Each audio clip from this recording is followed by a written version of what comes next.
Cinema രംഗത്ത് ലോകം ഇന്ന് ചർച്ച ചെയ്യുന്നത് തെന്നിന്ത്യൻ ചലച്ചിത്ര രംഗത്തെ പ്രശസ്ത സംവിധായകനായ ലോകേഷ് കനകരാജിനെക്കുറിച്ചും പ്രശസ്ത നടനായ വിജയെക്കുറിച്ചും ഇവരുടെ കൂട്ടായ്മയിൽ രൂപം കൊണ്ട ലിയോ എന്ന സിനിമയെക്കുറിച്ചുമാണ്. ഈ സിനിമയുടെ നിർമ്മാണ പ്രവർത്തനങ്ങളിൽ പങ്കാളിയായ കാസർഗോഡ് ജില്ലയിലെ ചീമേനി പൊതാവൂർ സ്വദേശിയായ രജീഷ് ഇപ്പോൾ കാരവൽ മീഡിയയുടെ സ്റ്റുഡിയോയിൽ എത്തിയിട്ടുണ്ട്. നമസ്തേ. ഹായ്, നമസ്കാരം. തെന്നിന്ത്യയിലെ പ്രശസ്തനായ സംവിധായകനും നടനുമൊത്ത് പ്രവർത്തിക്കുമ്പോൾ താങ്കൾക്കുണ്ടായ അനുഭവങ്ങൾ എന്തായിരിക്കാം? എന്നെ സംബന്ധിച്ച് ഞാൻ ശരിക്കും ഒരു കാസർഗോഡുകാരനാണ്.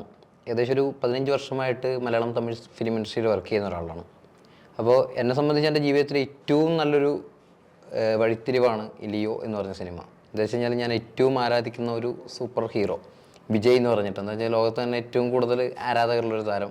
അതുപോലെ തന്നെ എനിക്ക് പേഴ്സണലി എനിക്ക് ഏറ്റവും ഇഷ്ടപ്പെട്ട ഒരു ഡയറക്ടർ ലോകേഷ് കനകരാജ്. അദ്ദേഹം മുമ്പ് ചെയ്തിട്ടുള്ള വിക്രമാണെങ്കിലും കൈദിയാണെങ്കിലും നമ്മുടെ ഭയങ്കരമായിട്ട് ഇഷ്ടപ്പെട്ട സിനിമകളിൽ ഒന്നാണ്. അപ്പോൾ അങ്ങനെയുള്ള അവരുടെ സിനിമയിൽ അതുപോലെ തന്നെ എന്താ പറയുക, തെന്നിന്ത്യൻ സിനിമാ ലോകം തന്നെ ഏറ്റവും കൂടുതൽ ആകാംക്ഷയോടെ കാത്തിരുന്ന ലിയോ എന്ന് പറഞ്ഞ ആ സിനിമയിൽ വർക്ക് ചെയ്യാന്ന് വെച്ച് കഴിഞ്ഞാൽ ഏറ്റവും വലിയൊരു ഭാഗ്യമായിട്ട് കാണുന്ന ഒരാളാണ് ഞാൻ. ഇതിൽ പ്രവർത്തിക്കുമ്പോഴേ താങ്കൾക്ക് ഇവരുമായിട്ട് നേരിട്ട് ഇടപഴകേണ്ടി വന്നിട്ടുണ്ടാകുമല്ലോ.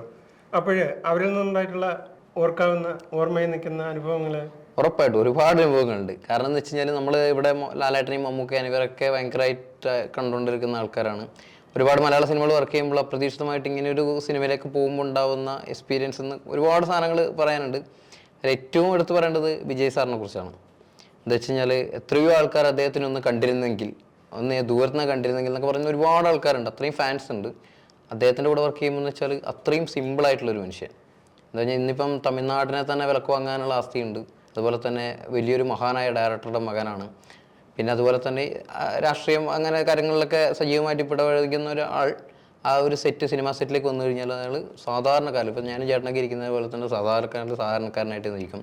പിന്നെ എല്ലാവരുടെ ഒരുപോലെ തന്നെ എന്താ പറയുക, എല്ലാവരുടെ ഒരുപോലെ തന്നെ പെരുമാറാനും അതുപോലെ എല്ലാവരും ഇപ്പം എന്ന് വെച്ച് കഴിഞ്ഞാൽ എനിക്ക് ഫസ്റ്റ് അനുഭവം എന്ന് വെച്ച് കഴിഞ്ഞാൽ ഞാൻ ആദ്യമായിട്ട് വിജയ് സാറിനെ കാണുന്ന സമയം എന്ന് വെച്ച് കഴിഞ്ഞാൽ ഞാൻ പെഹഗ്രാം എന്ന് പറഞ്ഞിട്ട് കാശ്മീരിലായിരുന്നു ഷൂട്ട്. ആ കാശ്മീരിലെ ഷെഡ്യൂളുണ്ടെന്ന് ഞാൻ ബാബു ആൻ്റണി സാറിൻ്റെ കൂടെ പേഴ്സണലായിട്ടാണ് ഞാൻ പോകുന്നത് ആ പടത്തിന് വേണ്ടിയിട്ട്. അപ്പം കാശ്മീരിൽ നിന്ന് മാറി പെഹൽഗ്രാം എന്ന് പറഞ്ഞ സ്ഥലത്തായിരുന്നു ഷൂട്ട്. എന്താ പറയുക, ഒരു പറഞ്ഞറിയിക്കാൻ പറ്റാത്തൊരു വ്യക്തിത്വം അതാണ് വിജയ് സാറ്. എന്താ പറയുക, ഞാനും ചെറിയൊരു എന്താ പറയുക നല്ലൊരു ആരാധകനായിരുന്നു അദ്ദേഹത്തിൻ്റെ. പക്ഷേ അദ്ദേഹത്തിൻ്റെ കൂടെ ഇടപഴകിയപ്പോൾ പിന്നെ ഏകദേശം ഒരു 2.5 മാസക്കാലം അദ്ദേഹത്തിന് എന്താ ഇത്ര അടുത്തിങ്ങനെ കാണാനും എപ്പോഴും സംസാരിക്കാനും മിണ്ടാനൊക്കെ കഴിഞ്ഞപ്പോൾ ഭയങ്കരമായിട്ടുള്ളൊരു ഇഷ്ടം കൂടി. മനസ്സിലായല്ലോ, നമ്മളിപ്പോൾ എന്ന് വെച്ചാൽ സിനിമയിലൊക്കെ ചെറുങ്ങനെ മുഖം കാണിച്ചു കഴിഞ്ഞാൽ തന്നെ താരജാട പൊങ്ങച്ചം ഇതൊക്കെയാണ് മെയിനായിട്ട്. നമ്മളിപ്പോൾ മേക്കപ്പ് ചെയ്ത് കഴിഞ്ഞാൽ അടുത്ത പടത്തിന് വരുമ്പോൾ നമ്മൾ കണ്ടിട്ട് മൈൻഡേക്ക് വരില്ല. അപ്പോഴേക്കും അവിടെ ആർട്ടിസ്റ്റായി, നമ്മൾ വെറും മേക്കപ്പ് മാനായി. ആ സ്ഥലത്തൊക്കെ ഇത്രയും വലിയ സൂപ്പർ ഹീറോസൊക്കെ നമ്മൾ കണ്ടിട്ട് എനിക്ക് തോന്നുന്നു ഇനിയും കണ്ടു കഴിഞ്ഞാൽ നമ്മളൊക്കെ മനസ്സിലാകും, മിണ്ടാൻ പറ്റും, പോകാൻ പറ്റും. എന്താ പറഞ്ഞാൽ അവരുടെ കൂടെയുള്ളവരൊക്കെ ആയിട്ട് നല്ലൊരു സൗഹൃദം ഉണ്ടാക്കിയെടുക്കാൻ പറ്റിയിട്ടുണ്ട്. അതാണ്. അതുപോലെ തന്നെ ഈ വിജയ് പോലെ തന്നെ സംവിധായകനായ ലോകേഷ് കനകരാജിന് വലിയ ആരാധക ബൃന്ദമുണ്ട്. ഉറപ്പായിട്ടുണ്ട്. ഇപ്പൊ കഴിഞ്ഞ ദിവസം തന്നെ പാലക്കാട് പ്രൊമോഡായിട്ട് ബന്ധപ്പെട്ട് വന്നപ്പോൾ കാലിന് സ്റ്റാച്ചർ വെച്ചിട്ട് പാവം അങ്ങോട്ട് പോയി. അതും എനിക്ക് എന്താ പറയുക, ലോകേഷ് സാറിനെ കുറിച്ച് പറയുകയാണെങ്കിലും ഞാൻ കണ്ടിടത്തോളം എൻ്റെ ഒരു ഇത് വെച്ചെന്ന് വെച്ചാൽ ഭയങ്കര ബുദ്ധിമാനായിട്ടുള്ള ഡയറക്ടറാണ്. ഒരു സിനിമയ്ക്ക് ഒരു സിനിമ ഇപ്പോഴത്തെ ഡയറക്ടർമാർക്കൊക്കെ സിനിമയുടെ ഡയറക്ഷൻ എന്നുള്ളൊരു വഴിയെ കൂടെ മാറിയിരിക്കുമ്പോൾ ഇദ്ദേഹത്തിന് സിനിമയെ കുറിച്ച് മൊത്തമായിട്ടുള്ളൊരു കാഴ്ചപ്പാടുണ്ട്. അതിപ്പം മേക്കപ്പിലാണെങ്കിലും കോസ്റ്റ്യൂമിലാണെങ്കിലും ആ പടത്തിൻ്റെ ടു സെറ്റ് കാര്യങ്ങൾ അദ്ദേഹത്തിന് അറിയാം. പടത്തിൻ്റെ ഒക്കെ ഷൂട്ട് നടക്കുമ്പോഴൊക്കെ മേക്കപ്പിൻ്റെ ഒക്കെ ചില സാധനങ്ങളൊക്കെ മേക്കപ്പന്മാർ വായിച്ചേക്കും, ഇദ്ദേഹം വന്നിട്ട് ബ്ലഡൊക്കെ എടുത്തിട്ട് മുഖത്തൊക്കെ തേച്ചിട്ട് ഇത് മതി എന്നൊക്കെ പറയും. മനസ്സിലായില്ലേ, അത്രയും കാഴ്ചപ്പാടാണ്. അതും അടിപൊളിയായിട്ട് ചെയ്യും. ഞാൻ കണ്ടുകൊണ്ടൊക്കെയാണ്, നന്നായിട്ട് ചെയ്യും. പിന്നെ അതുപോലെ തന്നെ ഈ പറഞ്ഞ പോലെ തന്നെ എല്ലാ ആൾക്കാരുമായിട്ടും ഭയങ്കരമായിട്ടുള്ള ഒരിതുണ്ട്. ഇവരുടെ ഇപ്പം ഈ സിനിമ ലിയോ എന്ന് പറഞ്ഞ സിനിമ തുടങ്ങാൻ പോകുന്നു എന്ന് പറഞ്ഞിട്ട് ഫസ്റ്റ് പേര് അനൗൺസ് ചെയ്യില്ലേ, അത് തന്നെ മില്യൺ കണക്കിന് ആൾക്കാരാണ് കാണുന്നത്, ജസ്റ്റ് മില്യൺ ഒന്നുമല്ല. അപ്പം വിജയ് സാർ അനൗൺസ് ചെയ്തപ്പോൾ തന്നെ അതിൻ്റെ ചർച്ചകൾ വന്നു തുടങ്ങി. ഒരു അപ്ഡേഷനോ അല്ലെങ്കിൽ ഇതിനകത്തുള്ള ഒരു കാര്യങ്ങളോ പുറത്തു വിടരുത് എന്നുള്ള വ്യക്തമായിട്ടുള്ള കാര്യങ്ങൾ നമ്മൾ ടെക്നീഷ്യന്മാർക്ക് തന്നിട്ടുണ്ടായിരുന്നു. അതുകൊണ്ട് തന്നെ നമ്മളൊരു ഫോട്ടോസോ സ്റ്റിൽസോ ഒന്നും പുറത്തു വിടാതെ ശ്വാസം അടക്കി പിടിച്ചിട്ടാണ് നമ്മളൊക്കെ നിന്നതും. അപ്പോൾ ഈ സിനിമയിലെ മലയാളത്തിലെ നടന്മാര് ആരൊക്കെ ഉണ്ട്? ഇതിനകത്ത് മലയാളി ടെക്നീഷ്യൻ എന്ന് പറഞ്ഞു കഴിഞ്ഞാൽ ഞാൻ മാത്രമേ ഉണ്ടായിട്ടുള്ളൂ. അതായത് ഞാൻ മാത്രമാണ് അതിലെ ഏക മലയാളി ടെക്നീഷ്യൻ. പിന്നെ ആർട്ടിസ്റ്റുകളായിട്ട് ഞാൻ പ്രിയപ്പെട്ട ബാബുച്ചേട്ടൻ ഉണ്ടായിരുന്നു. പിന്നെ അതുപോലെ തന്നെ മഡോണ എന്ന് പറഞ്ഞിട്ടൊരു നായിക ഉണ്ടായിരുന്നു. പിന്നെ അത് കണക്കെ നമ്മുടെ മാത്യു തോമസ് എന്ന് പറഞ്ഞിട്ട് വിജയ് സാറിന് മകനായിട്ട് അഭിനയിച്ച നമ്മുടെ ഇവിടെ തണ്ണീർമത്തൻ ദിനങ്ങളൊക്കെ പറഞ്ഞിട്ടുള്ള പടത്തിലൊക്കെ അഭിനയിച്ച മാത്യു ഉണ്ടായിരുന്നു. ഒരു ഗാനഗന്ധർവനിലൊക്കെ അഭിനയിച്ചൊരു നായിക, അങ്ങനെ ഒന്ന് രണ്ട് ആൾക്കാർ വേറെ ഉണ്ടായിരുന്നു ആർട്ടിസ്റ്റുകളായിട്ട്. എങ്ങനെയാണ് ഈ സിനിമാ രംഗത്ത് എത്തിപ്പെട്ടത്? കാസർഗോഡ് സ്വാഭാവികമായിട്ട് സിനിമയുമായി ബന്ധപ്പെട്ട് വലിയ അടുപ്പമില്ലായിരുന്ന ഒരു പ്രദേശമാണ്. ഇല്ല അതെ ഞാനും ശരിക്കും പറഞ്ഞാൽ ചീമേനി, അതായത് കാസർഗോഡ് ജില്ലയിൽ തന്നെ ചീമേനി പറഞ്ഞാൽ ഒതുങ്ങിയൊരു ഉൾഗ്രാമത്തു നിന്ന് സിനിമയിലേക്ക് വന്ന ആളാണ്. അതിൻ്റെ ഏറ്റവും വലിയ കാരണം എന്ന് വെച്ചാൽ നമ്മൾ എപ്പോഴും പറയുന്ന ഒരു കാര്യം എന്ന് വെച്ചാൽ എന്തും ആത്മാർത്ഥമായിട്ട് ആഗ്രഹിച്ചു കഴിഞ്ഞാൽ നമ്മുടെ അടുത്തേക്ക് എത്തും എന്ന് പറയുന്ന സംഭവം തന്നെയാണ്. എനിക്ക് സിനിമ പഠിക്കുന്ന സമയത്ത് പഠിക്കാനൊന്നും വലിയ സംഭവമൊന്നുമല്ല, എപ്പോഴും സിനിമ എന്നൊക്കെയുള്ള ആഗ്രഹം കൊണ്ട് നടന്നാണ്. ഇനിയിപ്പോഴേ ഒരു സിനിമ സംവിധാനം ചെയ്യണമെന്നൊക്കെ വെച്ചാൽ അതിനുള്ള അനുഭവം. പിന്നെ ഞാൻ സിനിമ ഡയറക്ഷൻ ചെയ്യാൻ തന്നെയാണ് പ്ലാൻ. ഒരു സ്ക്രിപ്റ്റ് എഴുതി വെച്ചിട്ടുണ്ട്, സിനിമയുടെ പേരും അനൗൺസ് ചെയ്തിട്ടുണ്ട്. ഓലയമ്പാടിയിലെ സുഗുണപുരാണം എന്ന് പറഞ്ഞിട്ടുള്ളൊരു പടമാണ്. അപ്പം അതിൻ്റെ കാര്യങ്ങളിങ്ങനെ നടന്നുകൊടുക്കണം. എനിക്കൊരു ബാനറുണ്ട്, സിനിമാഗ്രാമം എന്ന് പറഞ്ഞിട്ട്, ഒരുപാട് ആൾക്കാരുള്ള കലാകാരന്മാർ വെച്ചിട്ടുള്ളൊരു കൂട്ടായ്മയാണ്.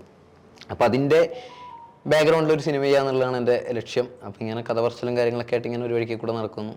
എന്തായിട്ട് എനിക്ക് തോന്നുന്നു ഇപ്പോഴത്തെ സാഹചര്യമൊക്കെ വെച്ചിട്ട് എന്തായിട്ടും ഒരു വർഷത്തിനുള്ളിൽ അത് സംഭവിക്കാൻ ചാൻസ് ഉണ്ട്.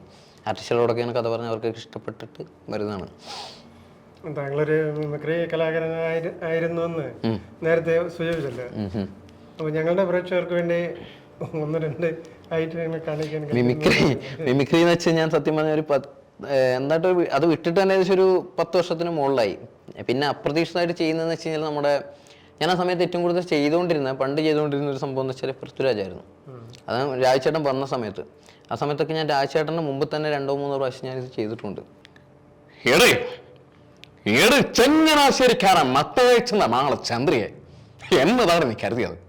നീ എന്ന് പ്രേമം കുറച്ച് ഗുഡ് ബൈ പറഞ്ഞെങ്കിൽ പോയാ ഈ രവണ് ഈ കെട്ടേത്തു കിടന്നാടുന്നു.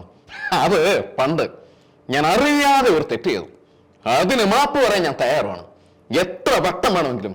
പക്ഷെ അറിയാതെ ചെയ്തു പോയൊരു തെറ്റിന്റെ പേരിൽ സ്നേഹിച്ച പെണ്ണിനെ സ്വന്തം പെങ്ങളായിട്ട് കരുതാൻ എന്നെ കൊണ്ട് വയ്യ, എന്നെ കൊണ്ടൊക്കത്തില്ല. സ്വന്തം അരിയടി. ഇതാണ് ആ സാധനം. ഇപ്പൊ അത്ര സൗണ്ട് അത്ര ഇങ്ങനെ വരില്ല, എന്നാലും ഒരുവിധം ആ മുമ്പത്തെ ഒരു സ്ഥാനത്തിലൂടെ ഇങ്ങനെ വരുന്നുണ്ടെന്നുള്ള ഒരു സാധനമാണ്. ഞങ്ങളുമായും ഞങ്ങളുടെ പ്രേക്ഷകരുമായും സംവദിക്കാൻ തയ്യാറായതിൽ ഞങ്ങൾക്കുള്ള നന്ദിയും കടപ്പാടും അറിയിക്കുന്നു. ഒരു ടെക്നീഷ്യൻ സൈഡിൽ ഇത്രയും സപ്പോർട്ട് കിട്ടുന്നതാണ് എൻ്റെ ഏറ്റവും വലിയ ബലം.